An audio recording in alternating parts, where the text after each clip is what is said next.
नमस्कार, FM news देख रहे हैं आप। मैं हूं आपके साथ प्रियव्रत दीक्षित। इस वक्त के बड़ी और अहम जानकारी सामने आ रही, जहां पर आपको बता दें जम्मू कश्मीर में अमरनाथ की पवित्र गुफा के पास बादल फटा है और जानकारी के अनुसार इस घटना में 5 लोगों के मारे जाने की आशंका है। एनडीआरएफ की टीमें मौके पर मौजूद हैं और राहत बचाव कार्य लगातार जारी है। आपको बता दें कि मौसम विभाग ने कुछ दिनों पहले अमरनाथ में खराब मौसम की आशंका जताई थी और अमरनाथ गुफा से 2 किलोमीटर दूर बादल फटने की घटना हुई है। बताया जा रहा है कि निचले इलाकों में शाम करीब 5:30 बजे बादल फटने की सूचना मिली थी और केंद्रीय गृह मंत्री अमित शाह ने घटना का संज्ञान लिया है और उन्होंने जम्मू कश्मीर के उपराज्यपाल मनोज सिन्हा से फोन पर बात की है और जानकारी के अनुसार प्रशासन की टीम बादल फटने के बाद की स्थिति का आकलन कर रही है। फिलहाल नुकसान की आधिकारिक सूचना नहीं है और फिलहाल राहत और बचाव अभियान चलाया जा रहा है। अभी तक 5 लोगों की मौत की पुष्टि हुई है और घायलों को एयरलिफ्ट किया जा रहा है।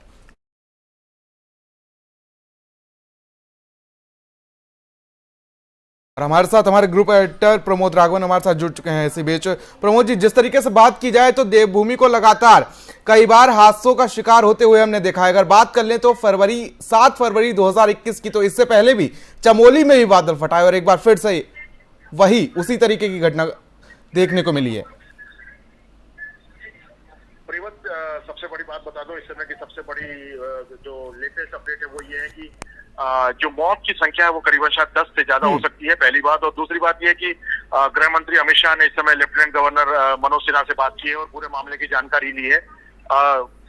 और इसका मतलब है कि मामला बेहद गंभीर है। चूंकि गृह मंत्री सीधे बात कर रहे हैं लेफ्टिनेंट गवर्नर मनोज सिन्हा जी से, तो निश्चित तौर पर ये मामला बहुत बड़ा है, क्योंकि 25 टेंट जो जहां पर बादल फटा है अमरनाथ गुफा के पास में, जो नीचे बेस में जो टेंट जहाँ पर लोग रह रहे थे, वहां पर से करीबन 25 टेंट जो वहां पर लगे हुए थे, जिसमें कई टेंट बह गए हैं। अभी भी एक सही संख्या के बारे में बता नहीं सकते, क्योंकि एनडीआरएफ, एसडीआरएफ और आईटीबीपी की जो फोर्स है वो रेस्क्यू ऑपरेशन लगातार कर रही है। और मैं आपको बता दूं कि इस हादसे में 2 लंगर थे जो टेंट में चल रहे थे, उन पर भी बहुत ज्यादा नुकसान पहुंचा है। तो मुझे लगता है कि थोड़ी देर में और चीजें साफ होगी, चूंकि अंधेरा है, रात है, तो निश्चित तौर पे रेस्क्यू ऑपरेशन में ऐसे समय बहुत दिक्कत होती है, बहुत परेशानियों का सामना करना पड़ता है।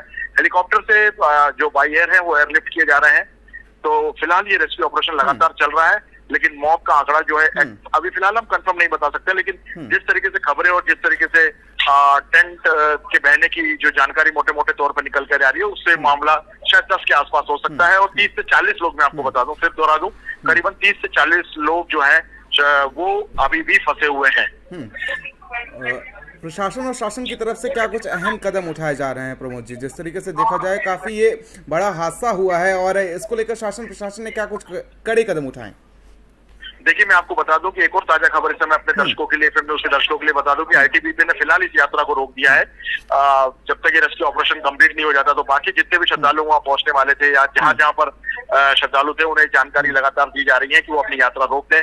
और तमाम जो है आईटीबीपी की जो, चूंकि जितने भी सिक्योरिटी जोन होते हैं, जहाँ पर पूरे रास्ते में अच्छी खासी बहुत हाई लेवल की सिक्योरिटी होती है, उस माध्यम से तमाम जो है जो यात्रा कर रहे हैं श्रद्धालु, उन्हें रोक दिया गया है। और जब तक ये पूरा क्लियरेंस नहीं होता है, जब तक पूरी चीजें स्पष्ट नहीं होती, और खासतौर पे जब रात है, अंधेरा है, तो ऐसे रेस्क्यू ऑपरेशन में बहुत सारी मुश्किलात आती हैं। और ये जब तक चीजें साफ नहीं होती, और मुझे लग रहा है कि सही जो आंकड़ा होगा वो सुबह ही पता चल पाएगा, क्योंकि रात में हालांकि रेस्क्यू ऑपरेशन चल रहा है, लेकिन इसका नतीजा कितना निकलता है, इसके लिए हमें थोड़ा सा इंतजार करना पड़ेगा।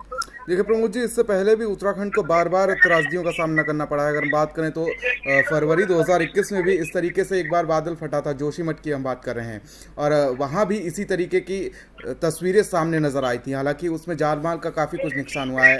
अगर रेस्क्यू ऑपरेशन गहनता से चलाया जाए तो इसमें क्या कुछ तस्वीरें सामने निकल कर आ सकती हैं? देखिए, अगर हम पूरे मामले को अगर बहुत बारीकी से समझने की कोशिश करें, तो जहां बादल फटा है अमरनाथ गुफा के ठीक पास में, यानी जहां पर कैंप लगे होते हैं, जहां पर टेंट्स लगे होते हैं, जहां पर श्रद्धालु रुकते हैं, जहां पर लंगर चलता है, अगर मैं समझाना चाहूँ तो वहां पर बादल फटने का मतलब है एक साथ कितनी बड़ी मात्रा में बारिश का फोर्स होगा, हम लोग कल्पना नहीं कर सकते। ऐसा फोर्स जिस पर आम इंसान उसको शायद खुद को संभाल ही नहीं सकता। तो निश्चित तौर पे ये जो नुकसान है, मुझे लग रहा है कि अगले कुछ घंटों में स्थिति साफ होगी। लेकिन सबसे बड़ी इस समय जो मुख्य बात वो ये है कि एनडीआरएफ, एसडीआरएफ और ITBP जो है, इनके जो लोग हैं वो तमाम तरीके से इस समय रेस्क्यू ऑपरेशन फुल फ्लैश तरीके से चल रहे हैं, क्योंकि जो जगह है वो वहां पर नुकसान ज्यादा हो सकता है। इस वजह से यात्रा को भी मैं जिस तरीके से मैंने पहले बताया कि फिलहाल रोक दिया गया है जब तक ये रेस्क्यू ऑपरेशन पूरा नहीं हो जाता। लेकिन प्रमोद जी, जिस तरीके से पहले भी लोगों को आगाह किया गया था कि मौसम खराब होने की जानकारी भी दी गई थी, उसके बाद भी लगातार यात्रा जारी रही। देखिए, निश्चित तौर पे चूंकि एक बार इसमें अगर मैं पूरी तरीके से अगर बात करूं अमरनाथ यात्रा का, बाबा बर्फानी का एक भक्ति का एक मामला होता है और एक असीम श्रद्धा होती है। इस असीम श्रद्धा पर ये कायनात की याद जिसको कहें कि एक बड़ी विपत्तियों को, बहुत सब चीजें छोटी होती हैं।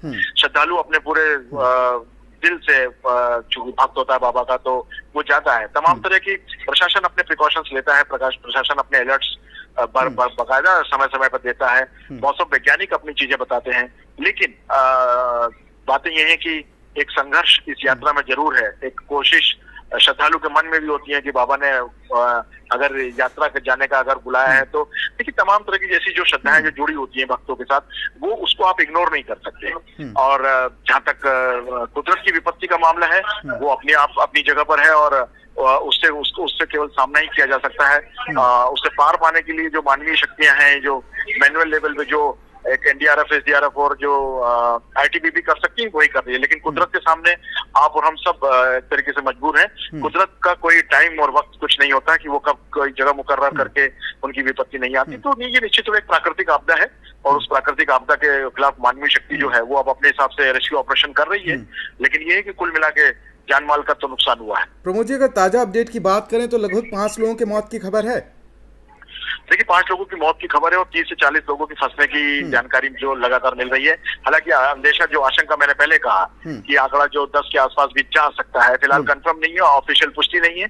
तो फिलहाल हम इस चीज पर इंतजार करना ही ज्यादा बेहतर होगा कि जब एक ऑफिशियल वर्जन जो है, चाहे वो ITBP की तरफ से हो, NDRF की तरफ से हो, SDRF की तरफ से हो, जब तक वो ऑफिशियल वर्जन बाहर निकल कर नहीं आता तब तक आप और हम कयासी लगा सकते हैं। लेकिन फिलहाल हम प्रार्थना यही करेंगे कि एक अच्छा रेस्क्यू ऑपरेशन हो, तमाम लोगों की जान बचाई जा सके, क्योंकि 30 से 40 आप समझ सकते हैं कि आंकड़ा जो है बहुत बड़ा है। और जिस तरीके से गृह मंत्री अमित शाह ने लेफ्टिनेंट गवर्नर मनोज सिन्हा जी से बात की है, पूरे मामले की डिटेल ली है और तमाम प्रशासनिक अमला जितना भी है, इस समय आप समझ सकते हैं कि केंद्रीय एजेंसी से लेकर जितनी भी एजेंसियां हैं, जितने भी रेस्क्यू ऑपरेशन के एक्सपर्ट्स टीमें हैं, वो पूरा अपनी जी जान से जुटी हुई है कि जान माल का नुकसान कम से कम हो, जो लोग फंसे हुए हो उन्हें समय रहते निकाल लिया जाए।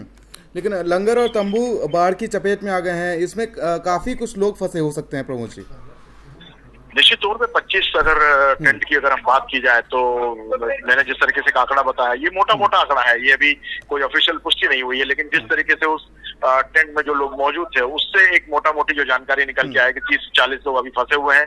जो पानी के बहाव में अच्छा खासा ऊपर से जो बादल फटता है तो उसका जो फोर्स होता है वो बहुत कहीं गुना ज्यादा होता है एक नॉर्मल एक बारिश के फोर्स के अपेक्षा। जो तो ऐसे में लोग कितने बहे हैं, कहाँ फंसे हुए हैं, कहाँ पर, क्योंकि इस समय मैं आपको बता दूं कि रात हो रही है, तो अपने आप में आप ये समझ सकते हैं कि कितनी मुश्किलात जो है रेस्क्यू ऑपरेशन टीम को सामना करना पड़ रहा होगा।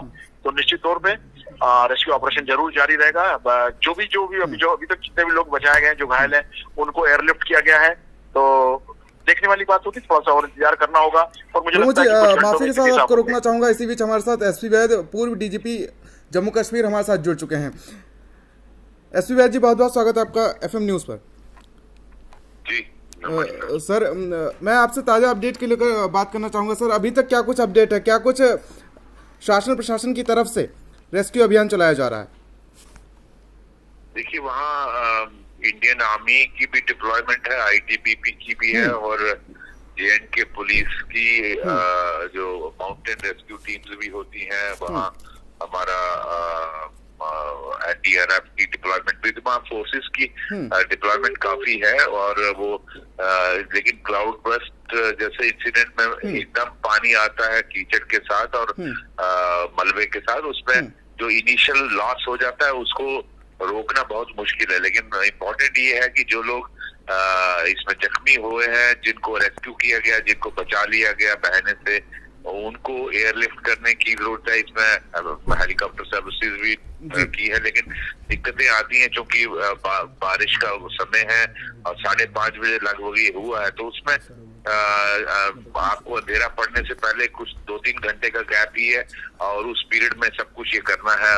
और वहाँ जनरली 2-3 बजे के बाद मौसम खराब हो जाता है, तो ये दिक्कतें जरूर आएंगी। लेकिन मैं समझता हूँ हमारी JNK पुलिस और सिक्योरिटी फोर्सेस, सेंट्रल फोर्सेस सब मिलकर इसमें जो कर सकते हैं, जो इनिशियल लॉस हो गया है वो हो गया, लेकिन बाकी लोगों को बचाने में वो पूरी कोशिश करेंगे। मैं समझता हूँ इनका स्टेट गवर्नमेंट से और सेंट्रल गवर्नमेंट की तरफ से कोई कमी नहीं रहेगी रेस्क्यू ऑपरेशन में। हमारे साथ हमारे ग्रुप एडिटर प्रमोद राघवन जी भी जुड़े हुए हैं। Over to you Pramod sir. SP Vaid ji, मेरा आपसे पहले तो आपका धन्यवाद, आप FM न्यूज के साथ आपने अपना कीमती वक्त शेयर किया। आपसे मैं थोड़ा सा अपने दर्शकों के लिए समझना चाहूंगा कि जब रात में जो रेस्क्यू ऑपरेशन चलता है तो सर किस तरीके की प्रॉब्लम जो NDRF, SDRF और ये रेस्क्यू टीम को आती है, और खासतौर पे जो अमरनाथ का जो ये वाला इलाका, अमरनाथ गुफा के पास वाला, वहां पर अगर आप हम कुछ दर्शकों को कुछ जानकारी दे सके तो। देखिए, वो एक तो उसकी हाइट बहुत है, आप जानते हैं अमरनाथ श्राइन काफी हाइट पे है और इस वजह से वहाँ जनरली मौसम खराब हो जाता है। और दूसरा, वहाँ इस वक्त चूंकि अंधेरा भी होने की इम्कान है, तो जो इसमें इनिशियली जो लॉस हो गया उसको अवॉइड नहीं कर सकते हैं क्राउड बर्स्ट की वजह से। लेकिन इनको मेडिकल हेल्प वहाँ हमारे कैंप्स भी हैं, मैं समझता हूँ, और जिनको जरूरत होगी एयरलिफ्ट की उनको किया गया होगा। और ये बेसिकली ऑक्सीजन की कमी, हाइट और मौसम की खराबी की वजह से स्लिपरी हो जाता है। बारिश हो रही है, ये मौसम भी बरसात का है, तो जिनको फिजिकली लेके वहां से दूसरी जगह लेके जाना है उसमें दिक्कतें आती हैं, स्लिपरी हो जाता है, कीचड़ जैसा हो जाता है, तो इस चीज के ये दिक्कतें आती है। वैसे एक और सवाल मेरा ये रहेगा कि आप जीते रहे हैं और इस तरीके के कई बार आपदाओं, विपत्तियों को आपने उसमें काफी आपने रेस्क्यू ऑपरेशंस देखे हैं। अगर ये जो पूरा इलाका हम बात करें और इसमें जो तमाम सरकारी एजेंसियां जो इसमें इन्वॉल्व होती हैं, समय समय पे प्रिकॉशंस लेने के लिए कहते हैं दर्शकों के लिए, माफ कीजिएगा श्रद्धालुओं के लिए, तो जब ये जो खास तौर पे ये जो वक्त है कि इस वक्त के हिसाब से अगर हम देखा जाए तो क्या यात्राओं के ये अगर आप किस तरीके से बताएंगे, जो यात्रा कर रहे हैं इस समय, जो श्रद्धालु जो सुन रहे होंगे या कहीं जाना चाह रहे होंगे अमरनाथ यात्रा पर, तो किस तरीके की वो प्रिकॉशन ले सकते हैं? क्या इस समय जाना बेहतर है, या जो पूरी मौसम है, इन चीजों को अगर हम समझते हुए और खास तौर पर एक आप आला पद पर हैं, आपके हिसाब से क्या सुझाव रहेगा? देखिए, ऐसी स्थिति में एडमिनिस्ट्रेशन और श्राइन बोर्ड यात्रा को रोक देगा और वो तभी ग्रीन सिग्नल देगा जब ये सारा वहाँ कल तक बिल्कुल ठीक ठाक ना हो जाए और जो भी रेस्क्यू ऑपरेशन कंप्लीट ना हो जाए और वहाँ हालात नॉर्मल ना हो जाए। दूसरा, इसीलिए नंबर रिस्ट्रिक्ट किया गया है। अगर आपको याद होगा, जो ये ऐसी आफत एक बार 1995 में भी आई थी और मुझे याद है बहुत सारे लोग उसमें जान खो बैठे थे, तो उसके बाद एक लिमिटेड नंबर रिस्ट्रिक्ट किया गया है उस कमेटी, जो हाई पावर कमेटी बनाई गई थी। इसीलिए इसमें दोनों तरफ से, पहलगाम की तरफ से और बालताल की तरफ से एक लिमिटेड नंबर ही अलाउ किया जाता, बिकॉज ये बहुत हाइट पे है और वहाँ अगर एक ऐसी कोई आफत आ जाती है, नेचुरल कैलामिटी हो जाती है, तो उसमें रेस्क्यू ऑपरेशन में दिक्कत आती है, उनको फैसिलिटीज, मेडिकल फैसिलिटीज देने में दिक्कत आती है, उनको एयरलिफ्ट करने में दिक्कत आती है, घोड़ों के लिए स्लिपरी हो जाता है, अंधेरा हो जाता है, तो मौसम खराब हो जाता है। ये सारी वजहों की वजह से इसलिए एक रिस्ट्रिक्टेड नंबर ही अलाउ किया जाता हर पड़ाव से। आप पहलगाम से इतने ही लोग छोड़ सकते हैं, शेषनाग से इतने ही जाएंगे, आगे पंचतरनी से इतने ही जाएंगे, तो ये सारी इसीलिए रेस्ट्रिक्शंस लगाई जाती हैं क्योंकि वहाँ हम काफी लोगों को खो बैठे थे जब 90s में ऐसा मौसम खराब हुआ था। लगभग 5000 लोग वहाँ मारे गए। जी जी, एसपी वैद जी, बहुत बहुत धन्यवाद, आपने अपना बेशकीमती वक्त निकाला और एक हमारे दर्शकों के लिए और खासतौर पर श्रद्धालुओं के लिए जो इस समय जा रहे हैं उनके लिए बहुत अच्छी जानकारी आपने। Thank you very much sir.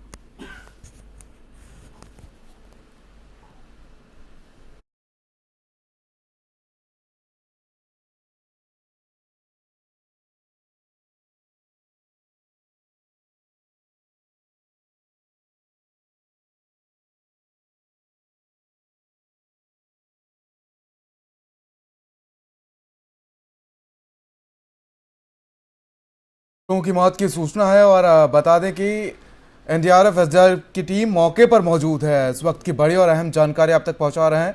आपको बता दें कि 30 जून से अमरनाथ यात्रा शुरू हुई थी और आज ये बादल फटा है।